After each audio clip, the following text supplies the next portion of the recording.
കൂട്ടുകാരെ, നമുക്ക് ഇന്നൊരു പുതിയ വീഡിയോ എന്താണെന്നറിയോ? നമ്മൾ അമ്മമാരൊക്കെ കൃഷി ചെയ്യുന്ന സമയത്ത് ചിലപ്പോൾ വളം വാങ്ങാൻ പൈസ ഉണ്ടാവണമെന്നില്ല, അല്ലെങ്കിൽ വളത്തിന് വേണ്ടി ഒത്തിരി പൈസ ചിലവാക്കാനും ബുദ്ധിമുട്ടുള്ളവരുണ്ടാവും. അപ്പം അങ്ങനെയുള്ളവർക്ക് ഈസി ആയിട്ട് പെട്ടെന്ന് നമ്മുടെ വീട്ടിലുള്ള സാധനങ്ങളൊക്കെ വെച്ചിട്ട് നമുക്ക് ഒരു മാജിക് വളം ഉണ്ടാക്കിയെടുക്കുക അല്ലേ. നമുക്ക് ഒത്തിരി പണിയുടെ ഒന്നും ആവശ്യമില്ല കേട്ടോ.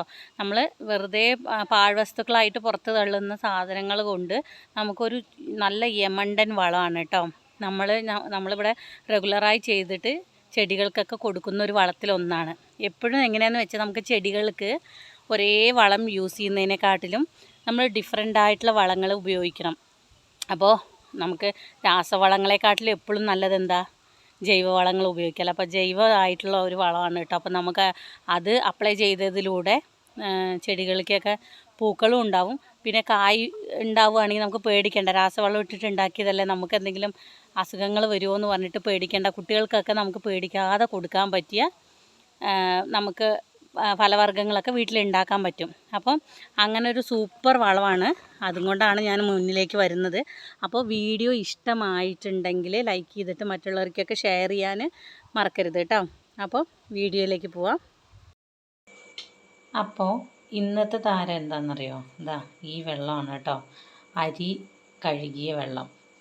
അതായത് നമ്മൾ ദോശയ്ക്കൊക്കെ വേണ്ടിയിട്ട് മാവരയ്ക്കാൻ വേണ്ടിയിട്ട് പച്ചരിയൊക്കെ കഴുകിയില്ലേ, ആ കഴുകുന്ന വെള്ളം നമ്മൾ ഒഴിച്ച് കളയാണ്ട് ഇതാ ഇതിലോട്ട് ഒഴിക്കുവാണ്. കാടി വെള്ളം പശുവൊക്കെ ഉള്ളവർ ഇത് പശുവിനൊക്കെ കൊടുക്കും. അപ്പോൾ ഇത് നല്ലൊരു ചെടികൾക്കൊക്കെ നല്ല ഗ്രോത്ത് കൊടുക്കുന്ന ഒരു സംഭവമാണ് കേട്ടോ. അത് കുറേ പേർക്കൊക്കെ അറിയുന്ന കാര്യമായിരിക്കും അല്ലേ. അപ്പോൾ നമുക്ക് എന്ത് ചെയ്യുന്നത്, ഇതിപ്പോൾ തന്നെ കൊണ്ടുപോയി ചെടിക്ക് ഒഴിക്കുന്നതിനെക്കാട്ടിലും നമ്മൾ വേറൊരു കാര്യം ചെയ്യാൻ പോവാണ്. നമ്മുടെ വീട്ടിൽ അടുക്കളയിലൊക്കെ എപ്പോഴും സുലഭമായിരിക്കുന്നത് കണ്ടോ, ഉള്ളി, സവാള അല്ലേ. ഈ സവാളയും ഈ അരി കഴുകിയ വെള്ളം കൂടെ ചേരുമ്പോൾ ഭയങ്കരമായിട്ടുള്ളൊരു മാജിക്ക് നടക്കാറുണ്ട്. നമ്മൾ ചെടികൾക്ക് ഇടയ്ക്കിടയ്ക്ക് ഈ വെള്ളം ഒഴിച്ച് കൊടുക്കുകയാണെങ്കിൽ നല്ല ചെടികൾ നന്നായിട്ട് കരുത്തോടെ കാട് പിടിച്ച് വളരുന്നത് നമുക്ക് കാണാം കേട്ടോ. അപ്പോൾ കണ്ടോ, ഇത് സവാള നമുക്ക് അങ്ങനെ ഉണ്ടാമത്തി നോക്കി ചെറുതായിട്ട് കേട് വരാൻ തുടങ്ങിയതാണ് കേട്ടോ. അപ്പോൾ അതുകൊണ്ടാണ് ഇത് എടുക്കുന്നത്. നല്ല സവാള തന്നെ എടുക്കല്, കാരണം സവാളയ്ക്കൊക്കെ അത്യാവശ്യം വിലയുള്ളതാണ്. അപ്പോൾ നമ്മൾ ഒന്നില്ലെങ്കിൽ സവാള, പക്ഷേ തൊലീനെക്കാട്ടിലും കൂടുതൽ ഇത് ഫുള്ളായിട്ട് ഇങ്ങനെ കിട്ടുക, ചീഞ്ഞു പോയ സവാളയോ അല്ലെങ്കിൽ കടകളിലൊക്കെ ഉണ്ടാവും, അവർ തരവില്ലേ, കേട് വന്നത് കളയാൻ വേണ്ടിയിട്ടൊക്കെ വയ്ക്കുന്ന സമയത്ത് നമുക്ക് അതെടുത്തിട്ട് വന്നിട്ട് ചെയ്യാം കേട്ടോ. അപ്പോൾ നമ്മൾ ചെറിയൊരു ക്വാണ്ടിറ്റി ചെയ്യുള്ളൂ. അപ്പോൾ കൂടുതൽ വേണ്ടവർക്ക് കൂടുതൽ അതിനനുസരിച്ച് കൂട്ടി ചെയ്യാം കേട്ടോ. അപ്പോൾ അതങ്ങനെ സവാള എടുത്തിട്ടുണ്ട്. ഇതൊന്ന് നമുക്ക് മുറിച്ചിടണം. ഇങ്ങനെ ഇട്ട് കഴിഞ്ഞാലും കുഴപ്പമില്ല, പക്ഷേ റിസൾട്ട് കിട്ടണമെങ്കിൽ അല്ലെങ്കിൽ നമ്മൾ ഇതിലിട്ട് വെക്കാൻ പോവുകയാണ്. അപ്പോൾ ഈ സവാളയുടെ എസൻസൊക്കെ ഇതിലോട്ട് മിക്സ് ആവും. സവാള നന്നായി സോഫ്റ്റായിട്ട് ഫുള്ള് ഇതിൽ നീരൊക്കെ ഇതിൽ മിക്സ് ആവാനാണ് ഇത് ചെയ്യുന്നത്. ഇതിങ്ങനെ നന്നായിട്ട് മുറിക്കുകയാണ് കേട്ടോ. എന്നിട്ട് ചെറിയ ചെറിയ പീസ്, ഒത്തിരി ചെറിയ കുനുകുനാന്നൊന്നും അരിയൊന്നുമില്ല കേട്ടോ. തൊലിയൊന്നും കളയേണ്ട ആവശ്യമില്ല, ഇത് നമുക്ക് കളയാനുള്ളതല്ല. ഉണ്ട് അതിൻ്റെ ഇവിടെയൊക്കെ കേട് വന്നിട്ടുണ്ട്. ഇതിങ്ങനെ മുറിക്കുക.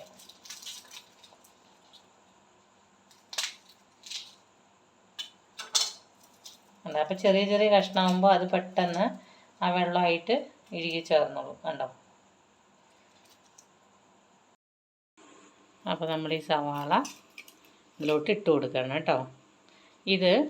ഈ വെള്ളം അങ്ങനെ ഡയറക്റ്റ് നമ്മൾ ചെടിക്ക് ഒഴിച്ചു കഴിഞ്ഞാൽ നമുക്ക് പ്രത്യേകിച്ച് ചെറുതായിട്ടൊരു ഗുണം ഉണ്ടാവുമെങ്കിലും ഒത്തിരി ഗുണം കിട്ടണമെങ്കിൽ എന്ത് ചെയ്യണമെന്നറിയോ? നമ്മൾ ഈ സവാള 1-2 ദിവസം, 2 ദിവസമാണെങ്കിൽ നല്ല ഉത്തമമാണ്, ഇത് വെള്ളത്തിൽ അങ്ങനെ ഇട്ട് വയ്ക്കണം. ഇട്ട് വെച്ചിട്ട് നാളെ ആകുമ്പോഴേക്കും ഇതിലുള്ള എസൻസൊക്കെ ഇല്ലേ, ഈ സവാളയുടെ ഗുണങ്ങൾ ഇതുമായിട്ട് കൂടിച്ചേരുകയും സവാള നല്ല സോഫ്റ്റ് ആവുകയും ചെയ്യും കേട്ടോ. അപ്പോൾ ഇത് നമ്മൾ മൂടി വെക്കാം കേട്ടോ. അപ്പോൾ നമ്മൾ ഇന്നലെ എടുത്തു വെച്ച അരി കഴുകിയിട്ട് എടുത്തു വെച്ച വെള്ളവും ഉള്ളിയും കൂടെ കണ്ടോ നന്നായി സെറ്റായി വന്നിട്ടുണ്ട് അല്ലേ. ഇത് നമുക്ക് വേണമെങ്കിൽ 3-4 ദിവസം കൂടെ വെച്ചാൽ ഒന്നും കൂടെ നല്ലതാട്ടോ, ഗുണം കുറച്ചും കൂടെ കൂടുള്ളേ. അപ്പോൾ നമ്മളിപ്പോൾ ഇന്ന് വീഡിയോ എടുക്കാൻ വേണ്ടിയിട്ട് ഇന്ന് എടുത്തു എന്നുള്ളൂ കേട്ടോ. ഉണ്ടോ ഉള്ളിയൊക്കെ ഇത് ഒത്തിരി ചെറുതായിട്ട് അഴുകാൻ തുടങ്ങിയിട്ടുണ്ട്, ഇങ്ങനെ ഒരു വഴുവഴുപ്പൊക്കെ വന്നിട്ടുണ്ട്. അപ്പോൾ 2-3 ദിവസമാണെങ്കിൽ ഒന്നും കൂടെ അഴുകി ചേർന്നിട്ട് ഒന്നും കൂടെ ഗുണമായിട്ട് കിട്ടും കേട്ടോ. അപ്പോൾ ഞാൻ കമ്പൽസറി അല്ലാത്തൊരു കാര്യം ചെയ്യാണ്. ഇതിൻ്റെ കൂടെ ഇതുണ്ടോ മുട്ടത്തോട്, ഇത് നമ്മൾ ഇന്നിപ്പോൾ ഉപയോഗിച്ചത് കൊണ്ട് നമ്മൾ ഇതിലിടുന്നതെന്നുള്ളൂ. ഇങ്ങനെ ഒന്ന് ക്രഷ് ചെയ്തിട്ട് മുട്ടത്തോട് ഇങ്ങനെ ഇടാം കേട്ടോ. നമ്മൾ ഏത് ഫെർട്ടിലൈസർ അല്ലെങ്കിൽ ഏത് വളം ഉപയോഗിക്കുമ്പോഴും അതിൻ്റെ കൂടെ ഈ മുട്ടത്തോടൊക്കെ ഇട്ട് കഴിഞ്ഞാൽ നല്ലതാണ് കേട്ടോ. ഉണ്ടോ, അപ്പോൾ അതും കൂടെ ഒന്ന് നമ്മൾ അതിൽ കലക്കി കണ്ടോ ഇങ്ങനെ എടുത്തിട്ടുണ്ട് കേട്ടോ. ഇനി ഇതെന്താണെന്നറിയാം ചെയ്യേണ്ടത്, നമ്മൾ ഇത് വെള്ളത്തിൽ കലർത്തണം. ഇതിപ്പോൾ പുളിപ്പിച്ചതാണല്ലോ, ഇന്നലെ വെച്ചിട്ട് നമ്മൾ ഇന്നാകുമ്പോഴേക്കിത് പുളി കയറിയിട്ടുണ്ടാവും നമുക്കറിയാമല്ലോ അല്ലേ. അപ്പോൾ പുളിപ്പിച്ച എന്തൊരു സാധനവും നമ്മൾ ഒഴിച്ചു കൊടുക്കുമ്പോൾ, ചെടികൾക്ക് ഒഴിച്ചു കൊടുക്കുമ്പോൾ ഡയറക്റ്റായിട്ട് ഒഴിച്ചു കൊടുത്തു കഴിഞ്ഞാൽ ചെടികൾ പെട്ടെന്ന് കരിഞ്ഞു പോകാനും പ്രത്യേകിച്ച് ഇപ്പോൾ ചൂട് കാലത്ത് കരിഞ്ഞു പോകാനൊക്കെ ചാൻസ് ഉണ്ട് കേട്ടോ. അപ്പോൾ നമ്മൾ ഈ വളം കൊണ്ടുള്ള പ്രത്യേകത എന്താണെന്ന് വെച്ചാൽ, വളം നമ്മൾ കൊടുത്തതിനനുസരിച്ച് ഒരാഴ്ചയൊക്കെ കഴിയുമ്പോഴേക്ക് നമുക്ക് തന്നെ അറിയാം ചെടികൾ നന്നായി ഗ്രോത്താവും, നല്ല ഗ്രോത്താവും, പിന്നെ പൂക്കളിടാനൊക്കെ തുടങ്ങും കേട്ടോ. അത്രയും നല്ലൊരു മാജിക്കായിട്ടുള്ള വളങ്ങളിൽ ഒന്നാണ് കേട്ടോ ഇത് നമുക്ക് ഒത്തിരി എന്താ പറയുക, ഒരു സീറോ കോസ്റ്റ് എന്നൊക്കെ പറയുന്ന പോലെ ഒത്തിരി വിലയൊന്നും കൊടുക്കാതെ നമുക്ക് ഈ ഉള്ളി കേട് വരാൻ പോയ ഉള്ളിയായിരുന്നു, അപ്പോൾ അത് കട്ട് ചെയ്തിടുന്നു. നമ്മൾ അടുക്കളയിൽ ദിവസം യൂസ് ചെയ്യുന്നതാണല്ലോ ഉള്ളിയിലെ, ഒരു ഉള്ളിയെങ്കിലും എന്തായാലും കിച്ചണിൽ നമ്മൾ യൂസ് ചെയ്യുക. അപ്പോൾ ആ ഉള്ളി എടുത്ത് വയ്ക്കുക, യൂസ് ചെയ്തതിന് ശേഷമുള്ള തൊലികൾ എടുത്ത് വയ്ക്കുക, ഏതെങ്കിലും കേട് വന്ന ഉള്ളി ഉണ്ടെങ്കിൽ അതെടുത്ത് വയ്ക്കുക. അങ്ങനെ നമുക്ക് ഈ വീഡിയോയിൽ ചെയ്തതുപോലെ അരി കഴുകിയ വെള്ളത്തിൽ ഇട്ട് വെച്ചാൽ മതി കേട്ടോ. അരി കഴുകണത് ഇതേപോലെ നമ്മുടെ മലയാളികൾക്ക് ദോശയോടൊക്കെ ഉള്ള സ്നേഹം അറിയാം. അപ്പോൾ എല്ലാ വീട്ടിലും ഏകദേശം ദോശ ഇഡ്ഡലിയൊക്കെ ഉണ്ടാക്കുന്ന വീടുകളായിരിക്കും. അപ്പോൾ ഇങ്ങനെ ചെയ്താൽ മതി കേട്ടോ. ഇനി നമുക്ക് നെക്സ്റ്റ് സ്റ്റെപ്പിലോട്ട് പോവാം. അപ്പോൾ അതിലോട്ട് വെള്ളം മിക്സ് ചെയ്യാൻ പോവാണ് കേട്ടോ. ഇവിടെ നമ്മൾ വെള്ളം എടുത്തിട്ടുണ്ട്. വെള്ളം അതിലോട്ട് നമ്മൾ ഇതിങ്ങനെ ഒഴിച്ചു കൊടുക്കാൻ പോവാണ് കേട്ടോ. കണ്ടോ, മൊത്തം ഒഴിച്ചു കൊടുത്തു. ഇപ്പോൾ വെള്ളം ഏകദേശം നമ്മൾ എടുത്ത അരി കഴുകിയ വെള്ളമില്ലേ അതിൻ്റെ ഇരട്ടി ഉണ്ട് കേട്ടോ, വെള്ളം ചേർത്തിട്ടുണ്ട്. പിന്നെ നമ്മൾ എത്ര ദിവസം, ഇപ്പോൾ 3-4 ദിവസം പുളിപ്പിക്കുകയാണെങ്കിൽ കുറച്ചും കൂടെ വെള്ളം ആഡ് ചെയ്യാം കേട്ടോ. കാരണം അപ്പോൾ ഒന്നും കൂടെ അത് ഹാർഡായിട്ടുണ്ടാവും, പുളിക്കലിൻ്റെ അതിൻ്റെ സ്ട്രോങ് ഇച്ചിരിയും കൂടെ ഹാർഡായിരിക്കും. അപ്പോൾ നമ്മൾ കുറച്ചും കൂടെ വെള്ളം അതിൽ ചേർത്ത് കൊടുക്കണം കേട്ടോ. അപ്പോൾ ഇപ്പോൾ ഞാൻ ഇരട്ടി വെള്ളം ചേർത്തിട്ടുണ്ട്. നമുക്ക് ഇതറിയാം, 2-3 ദിവസം കഴിഞ്ഞിട്ട് നമ്മൾ വീഡിയോ ചെയ്യുമായിരുന്നെങ്കിൽ അത് ക്ലിയറായിട്ട് നമുക്ക് മനസ്സിലാവുമായിരുന്നു. പക്ഷെ ഞാൻ വീഡിയോ ചെയ്യേണ്ടത് കൊണ്ട് ഇപ്പോൾ ചെയ്യുന്നു എന്നുള്ളൂ കേട്ടോ. കണ്ടോ, ഇനി ഇത് നമ്മൾ ചെടികൾക്ക് ഒഴിച്ചു കൊടുക്കുക. നമ്മൾ നമ്മുടെ മാവ് ഇവിടെ നട്ടിട്ടുണ്ടായിരുന്നു, നമ്മൾ കൃഷിഭവനിൽ നിന്ന് കിട്ടിയ മാവ് കണ്ടോ, ഇച്ചിരിയും കൂടെ വലുതായി ഗ്രോത്തായി വന്നിട്ടുണ്ട്.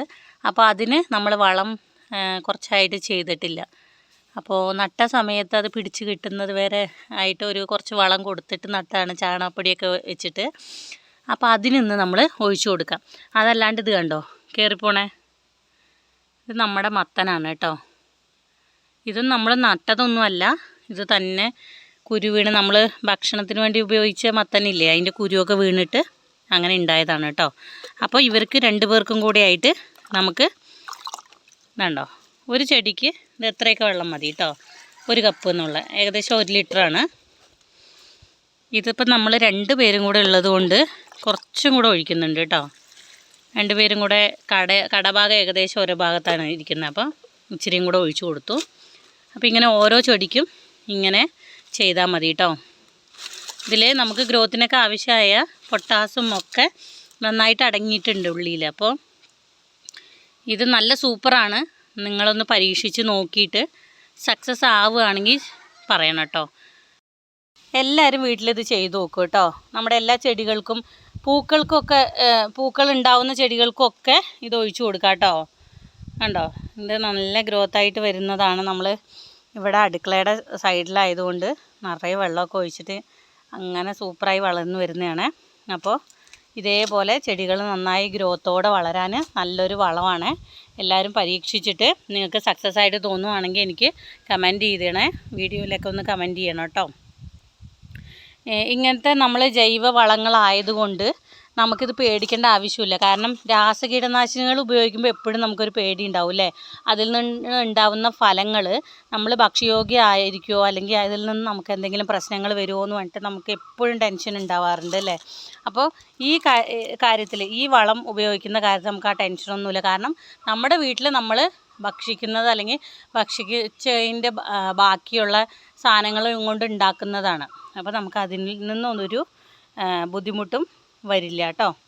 അപ്പോൾ എല്ലാവരും ട്രൈ ചെയ്തിട്ട് നിങ്ങൾക്ക് ഇഷ്ടമായെങ്കിൽ, എൻ്റെ വീഡിയോസൊക്കെ ഇഷ്ടപ്പെടുന്നുണ്ടെങ്കിൽ, ഇനിയും നല്ല നല്ല വീഡിയോസ് അല്ലെങ്കിൽ ഇങ്ങനെ ഇൻഫോർമേറ്റീവായിട്ടുള്ള വീഡിയോസൊക്കെ ചെയ്യാൻ വേണ്ടിയിട്ട് നിങ്ങളാണ് എനിക്ക് കരുത്തേൽക്കേണ്ടത്. അപ്പോൾ അതെങ്ങനെയാണ്?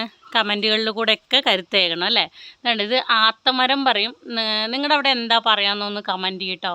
ഈ സീതാപ്പഴത്തിൻ പഴം പറയില്ല, അതിൻ്റെയൊക്കെ ഒരു വേറൊരു വേർഷനാണ്. നമ്മുടെ ഇവിടെ ആത്തയ്ക്കാന്നാണ് പറയുക, പക്ഷേ വേറെ ജില്ലകളിലൊക്കെ എന്താ പറയുകയെന്നറിയില്ല. കണ്ടു ഇപ്പോൾ അത് ഇലയൊക്കെ കൊഴിഞ്ഞ് പോയിട്ട് ഫുള്ളും പിന്നെ ഇല വന്നിട്ട് നിറയെ പൂത്ത് നിൽക്കുന്നുണ്ട് കേട്ടോ. പക്ഷേ അതിൽ കുറേ പൂവൊക്കെ കരിഞ്ഞു പോകുന്നുണ്ട്. കണ്ടോ, ഇവിടെയൊക്കെ പൂത്ത് നിൽക്കുന്നത് കണ്ടോ? ഇതേപോലെ എല്ലായിടവും പൂത്ത് നിൽക്കുന്നുണ്ട്. പക്ഷേ ഈ ചൂടിൻ്റെ കാഠിന്യം കൊണ്ടാണ് തോന്നുന്നു മൊത്തം കരിഞ്ഞൊക്കെ പോകുന്നുണ്ട് കേട്ടോ. അപ്പോൾ ഈ മരം നിങ്ങളുടെ അവിടെ എന്താ പറയുകയെന്ന് കമൻറ്റ് ചെയ്യൂ കേട്ടോ. അപ്പോൾ ഈ മരം ഇഷ്ടമുള്ളവരും കമൻറ്റ് ചെയ്യണം കേട്ടോ. എനിക്ക് ഭയങ്കര ഇഷ്ടമാണ്, കഴിക്കാൻ എനിക്ക് ഭയങ്കര ഇഷ്ടമാണ്. അതുകൊണ്ട് ശരി, അപ്പോൾ ഇനിയൊരു വീഡിയോയുമായി കാണുന്നത് വരയ്ക്കും ബായ്.